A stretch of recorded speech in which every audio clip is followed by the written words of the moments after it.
Ahoy! Today we're talking about the alternate timeline. This is going to be a relatively brief video, but I told you that at some point of the season this video may be necessary, and now I think the time for that has come. The reason is that I think the alternate timeline has now reached a state of viability. Now why do I say that? Multiple reasons. First of all, it was used in competitive, it was used in the SPL, so that's always a good indicator that something has at least some level of viability. Additionally, I have used this multiple times now, and I have been in multiple situations where I can say that it can be successfully used and it would still benefit me later on in the game once again, because at that point the 6 minutes cooldown was over. This was, for example, something that happened with Morgan Le Fay, who doesn't have the greatest escape potential compared to other guards, so when you're caught out it puts you at a huge risk, and then you can put in an alternate timeline to get more safety. There are more reasons beyond that why I think the alternate timeline is viable now. First of all, Sense of Time is currently a pretty strong starter. With 30 magical power, 10 MP5, 10% cooldown reduction, and the additional MP5 for missing mana, you have a good early game in terms of clear, in terms of early CDR, which is really strong on some guards, and especially in terms of mana sustain, so you will very rarely run out if you combine this with a lost artifact. Along with Sense of Time being a strong starter, the other upgrade is also very good. Pendulum of Ages with its 90 magical power, 20 MP5, 20% cooldown reduction, and then the additional power scaling with your mana is an excellent choice and the preferred choice for many mages at the moment. So you'll see Pendulum of Ages quite frequently when the games go long enough, but that opens up the pathway to consider the alternate timeline.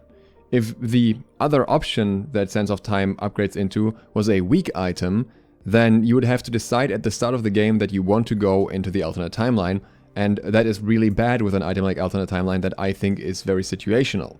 Like this, if you end up in a situation where you want more cooldown reduction or more damage, you will obviously go for Pendulum of Ages. But if you end up in a situation where you realize, okay, I have enough damage, or I really need some defense now, I'm getting focused really hard, or maybe I don't want that much cooldown reduction right now and I want some more utility in general, then you can opt into the alternate timeline. And the alternate timeline has a great mix of stats now. It has 70 magical power, which is not insanely high, but still pretty good, especially considering it is only 2,300 gold as well, along with 45 protections of each, along with a 10% cooldown reduction.